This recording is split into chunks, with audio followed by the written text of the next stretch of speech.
होली के दिन दिल खिल जाते हैं, रंगों में रंग मिल जाते हैं। गिले शिकवे भूल कर दोस्तों, दुश्मन भी गले मिल जाते हैं। होली के दिन दिल खिल जाते हैं, रंगों में रंग मिल जाते हैं। नमस्कार दोस्तों, मैं हूं ममता तिवारी और आप सभी का स्वागत करती हूं मेरे चैनल ममता वेज में। कैसे हैं आप सब? तो ये बताने के लिए कमेंट बॉक्स में जय माता दी अवश्य लिखिए। आप सभी को होली की ढेर सारी शुभकामनाएं। Wish you all a very happy Holi in advance. तो चलिए आज हम इस वीडियो में जानेंगे विवाह में जो ही आपके अड़चने आ रही हैं, जो लड़कियां हैं और जो लड़के हैं उनकी शादियों में जो रुकावटें आ रही हैं, तो उसको दूर करने के लिए मैं आपसे एक उपाय शेयर करूंगी। तो आप बने रहिए मेरे साथ मेरे चैनल पर। और अगर आपको मेरा वीडियो पसंद आता है तो प्लीज़ आप मेरे चैनल को सब्सक्राइब कर लीजिएगा अगर नए आए हैं तो, और बेल आइकन को प्रेस कर दीजिएगा जिससे मेरे वीडियो के नए नोटिफिकेशन आप तक सबसे पहले पहुँचे। तो चलिए शुरू करते हैं। तो रंगों का त्यौहार होली होलिका दहन के साथ ही शुरू हो जाता है, जैसा कि आपको मालूम होगा। और फागुन मास की पूर्णिमा को होलिका दहन का त्यौहार मनाया जाता है और ये इस बार 28 मार्च को होलिका दहन होगा। तो इसका शुभ मुहूर्त भी मैं आपको बता देती हूँ। तो ये शाम को 6:37 से शुरू हो जाएगा। अगर आप चाहें तो इसी दौरान अपना होलिका दहन कर सकते हैं और 8:56 पर ये तिथि समाप्त हो जाएगी होलिका दहन की शाम को।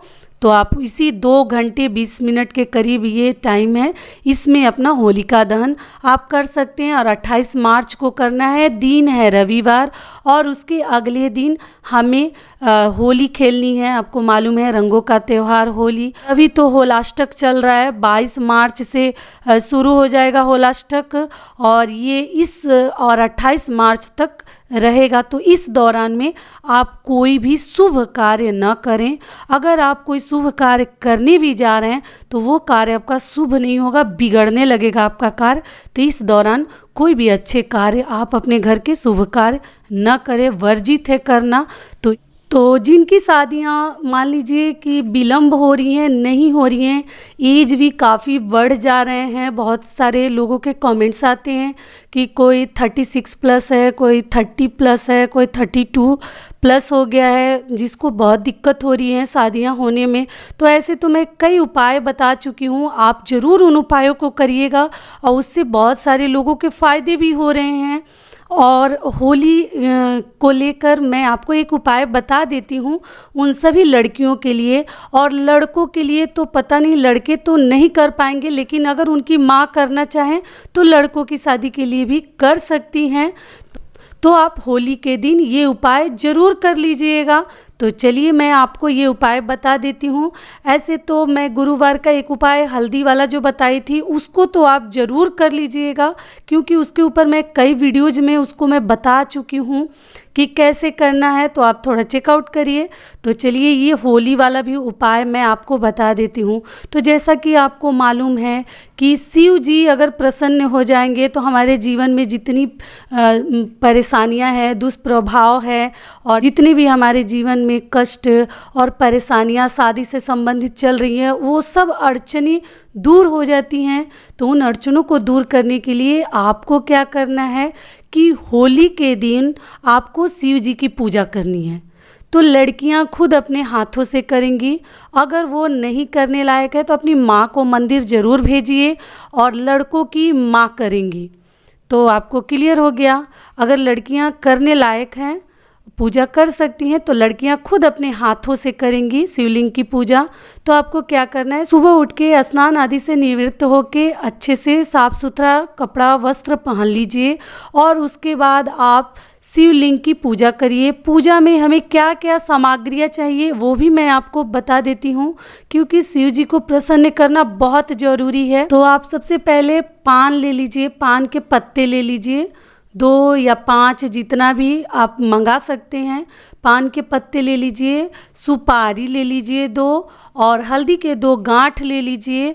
और जो ही आपके घर में पकवान बना है, क्योंकि होली के ऊपर बहुत सारे कई प्रकार के हमारे घरों में पकवान बनते हैं, जैसे कि मालपुआ, गुजिया और भी इत्यादि बहुत तरीके से हम लोग बनाते हैं। तो थोड़ा सा साफ सुथरा कोई भी पकवान बना लीजिए जो ही आप चढ़ाना चाहती हैं, जो आसानी से बन जाए।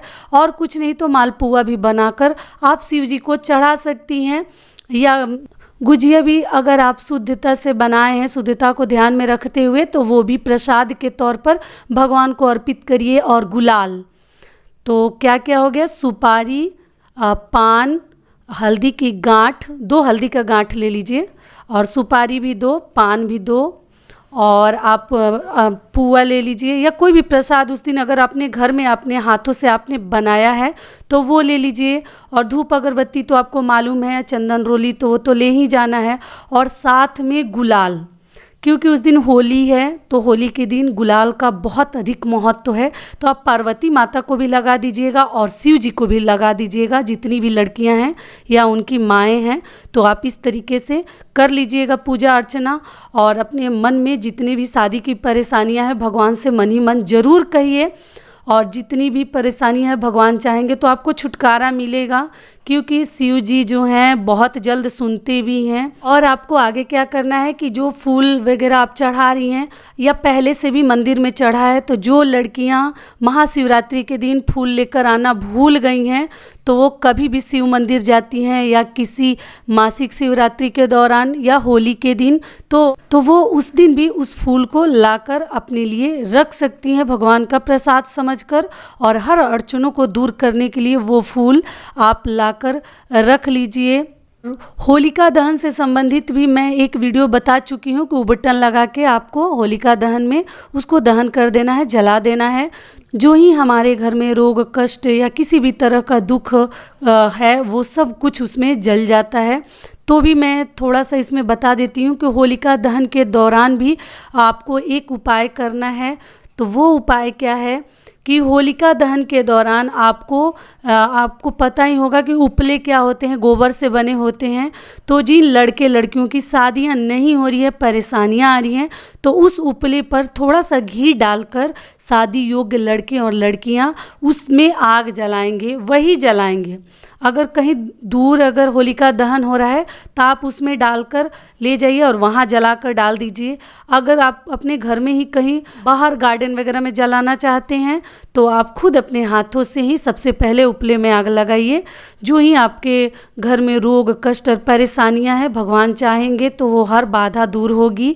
और होलिका दहन के दौरान पूजा भी हमें ज़रूर करनी है लड़कियों को। तो पूजा में भी सुपारी चाहिए, 5 सुपारी, 5 इलायची, 5 हल्दी का गांठ, और कोई भी मेवा मिश्री ले लीजिए प्रसाद के तौर पर। और पीले चावल ले आएँ और पूजा करके इन सभी चीज़ों को वहाँ ले जाकर थोड़ा सा पूजा कर लेना है, चढ़ाना नहीं है। और लाकर अपने घर के मंदिर में किसी भी देवी के सामने थोड़ा सा रख दीजिएगा कि वो पड़ा रहेगा, या तो उसको किसी चीज़ में ऐसे फोल्ड करके रख दीजिएगा, कपड़ा हो, पेपर हो, लेकिन चढ़ा दीजिएगा उस दिन अपने घर के देवी को। कोई भी देवी हो, दुर्गा माता हो, पार्वती जी हो, या और भी कोई माताएं आपके मंदिर में हो, तो उन देवियों के सामने उसको रख दीजिएगा। कौन जानता है होली के बाद ही आपके घर में लगन कहीं जोड़ हो जाए, आपके घर में शुभ कार्य होने लगे। तो इस तरीके से आपको करना है होलिका दहन का पूजा। और ऐसा करने से माना जाता है कि शादियों में आने वाली जितनी भी परेशानियां हैं वो सब दूर होती हैं।